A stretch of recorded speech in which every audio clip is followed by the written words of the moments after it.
Hi everyone, welcome to another episode by Poor Man Gamer. Today I'm going to do something a little different. Instead of watching myself play, if you guys don't know this, you can actually click on this little bottom here in the bottom right that looks like a medallion. Once you select that, you can actually go look at where the top players are in the world and watch their replays.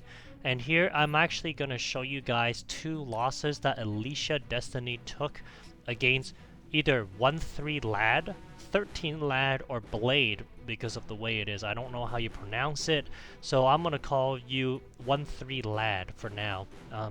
Alicia Destiny, you know I love you, right? You gave me an inspiration to start a lot of these videos. I always give you shoutouts, right? So I'm sorry that we have to watch your losses. The reason I'm doing it, Alicia, is because I believe there's so much more we can learn, and even the best can get better. For those of you guys who don't know, Alicia Destiny, I believe, is the best micromanagement player in this game, bar none. Her micromanagement is just next level, right? But in this game, though, 1-3 Lad or 13 Lad was able to do some incredible things, some things I've never seen before. So, okay, so pause.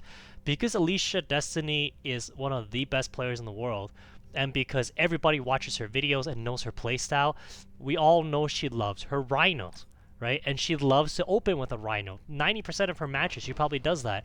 I think 13 Lad knew this and rolled out with a double harvester, a very, very unique strategy, right? So instead of showing you the fog of war, I'm going to show you guys the whole thing for now, and we're going to flip back and forth. We're going to show you from 13 Blade or 13 Lad. So check this out. He does something really smart. Rather than aggressively go after any tiles or doing anything, look how strategically he moves all his units. He is literally forming a wall around his harvesters so that Alicia Destiny cannot go in there. Again, because we all know Alicia Destiny's playstyle, we all know how good she is at pressuring harvesters. This is why I think he knows the way she plays, right? So 13 Lad knows it, and I think that's the reason why he's playing the way it is. Again, I think against any other player, this strategy may not have worked as well. So he focuses a lot on taking out his tanks. I think 13 Lad also knows Alicia Destiny loves the Predator tanks and loves War Factory units. There's no hiding it. She admits it herself. Knowing that, he rolled out Banshees to counter it, right? So let's take a look here. The Banshees are engaging his weaker units, right? Alicia Destiny, though, let's slow it down. She does such a fantastic job. I'm going to open up the whole map here. She does such a fantastic job of microing the way her pit bulls on the top to keep pressuring those Banshees. And look, she's able to spread her units out and jump on all three missiles. She almost had that, right? And there it is. She's able to get that first missile. So the reason I think he rolled out a double harvester as well is because Alicia Destiny is such a higher level. He's gambling that Alicia Destiny will not open with just a pred tank or something and rush like crazy right in the beginning, right? And as you can see here, her main unit, which is the love of the Predator tank, is just getting shredded by the Banshees. No hate on Alicia Destiny whatsoever. That's her playstyle. She loves her Predator tanks. I love Predator tanks, right? Mostly because I was inspired by her. But as you can see, every deck has a weakness, right? And those Banshees are just doing a ton of damage. I'm not sure. I think the primary reason why Alicia Destiny did not roll a Hammerhead any earlier is strictly an economy thing. She's typically, like 90% of the time, she's able to kill the enemy harvester, either before or just right after the first missile. This is one of those rare instances that she didn't. So take a look at here. 1-3 Lad, 13 Lad did a fantastic job mixing in the missile squad. Look, he didn't roll a missile squad until now. There's no way Alicia Destiny could have known that he had missile squads. And that missile squad actually plays a vital role at the end of the game here, because it does a lot of damage against Alicia Destiny. So here, he is able to take out her units. I'm going to slow down even more here. Check this out. 1, 2 units on the missile squads. Missile squads are very, very effective against vehicles. Alicia Destiny rolls out MLRS, is able to snipe a harvester. This is the Alicia Destiny that everybody knows. Incredibly aggressive, very, very smart player, able to take him out. But now, because of all of those earlier Banshees, I think 13 Lad was able to get inside her head, thinking, oh, this guy's gonna roll out even more Banshees. She started rolling out a second Hammerhead, and it really hasn't added much value in this map so far. And look how carefully he moves his Banshees. He only moves the Banshees with the Missile Squad so that he can gang up on those Hammerheads 2-on-1. Right, you see that Missile Squad able to do so much damage against the Hammerhead? So smart, right? I've never seen somebody roll up Missile Squads the way he has right now. So Alicia Destiny is just trying to win this last missile, but unfortunately that Harvester didn't have enough health, and she actually lost. She loses like 5% of her games. That's 1 out of 20 games. Do you know how ridiculous that is, how often she wins? Losing twice in a row to the same player, it's almost unheard of. Which is why when I caught a glimpse of this, I had to watch the replay. Not to embarrass her. Again, all respect to her and also to 13 Lad here. It's just... it blew my mind, right? That Alicia Destiny lost twice in a row. And it gives a guy like me hope, because if the best, one of arguably the best player in the world can lose, then hey, I can have embarrassing losses too. At least her losses were not embarrassing. They're incredibly competitive. Once again, 13 rolls out his double harvester. Alicia Destiny again did not rush. This time he opens with a missile squad, and out comes a predator tank.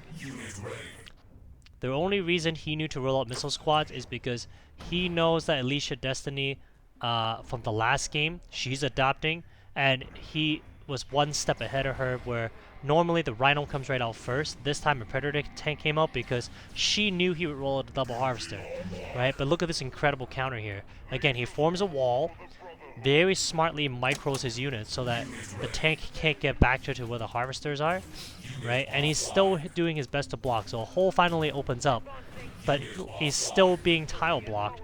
And look how aggressive her style of play is. So let's open up the whole map here so you guys can see if she's building a double harvester or not. 13 has done such an incredible job protecting his harvesters. I think a lot of it has to do with the map as well. The map is working to his advantage because this map restricts aggressive players from pushing onward. So I don't think it's entirely her fault. I think she's doing everything right. It's just everything is stacked against her. People know her playstyle. It's been analyzed probably hundreds of times, if not thousands by now, right?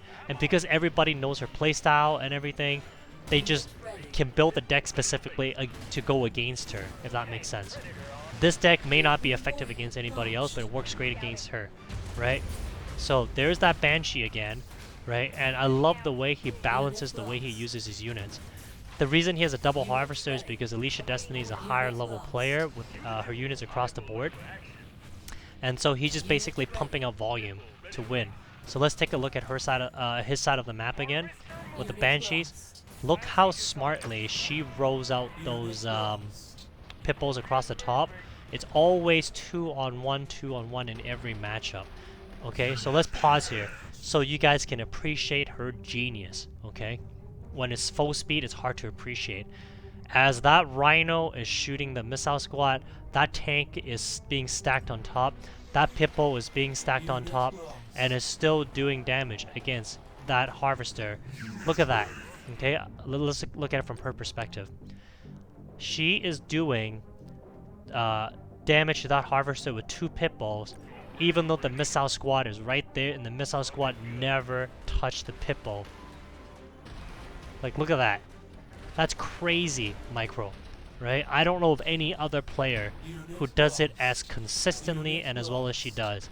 Can other players micro like her? Sure, for 1 game or 2. But it's very hard to find a player who does it as consistently as she does. So we're going to open up the map again. 13 does a great job here swapping his harvester positions and protecting the weaker one. Again, he continuously sends out a mix of units, so that every time Alicia Destiny sends out a Rhino, out comes a the Banshees. Every time the Pippo comes out comes a missile squad, right? And I think at this time she may be just a little bit flustered. Not to say she's not a great player. Again, great player, But I think in this specific situation, because all of the odds are stacked against her play style and everything else, this map is not ideal for a ground-based, very strong type of deck, right? Very vehicle-heavy deck. It's just the way it is, right? And as you can see here, he does a great job this whole time protecting his harvester. He's really, really desperately trying to win this missile because if he loses it, he's gonna lose. And he's using his harvester to try to get that third tile, but Alicia Destiny does a great job blocking her off, blocking off that harvester. She loses it just by a hair, right? Okay, let's slow it down here. Look at that. Look at the way she micros her Pitbull while keeping that Predator tank's fire on the Scorpion. Look at this. The whole time, the Pitbulls are consistently engaging the Pitbull. Oh, sorry, the Pitbulls are consistently engaging the Banshee. Okay? Instead of engaging those Scorpion tanks like I would have, she smartly backs off her weaker Pitbull, and out comes the Predator tank, which is level 13, right, to do some more damage. And she's saving her the Pitbulls against a potential Banshee. So she sees 4 tanks. Out comes the MLRS. He's trying to get it set up. Fortunately, he was smart enough to pressure. Right? And I think this is not a conventional deck for Alicia Destiny either, because she's not running any infantry. Pretty rare, so maybe she's experimenting with a new deck. Who knows, right? But again, there's that Banshee again doing a lot of damage against the Predator tank. Out comes a Hammerhead, I guess, to counter those Banshees, right? But at this stage of the game, he's on all 3 tiles, and I'm just at a loss for words. So Alicia Destiny, you're probably just fooling around. I'm going to give you the benefit of the doubt. 13, you played a great game, and hats off for both of you guys. You guys have really advanced the way we all play, and I hope that you guys are able to benefit from this video and learn the way they learn their deck, right? Learn their play style. So as always, thank you for watching and have a wonderful day. Take care.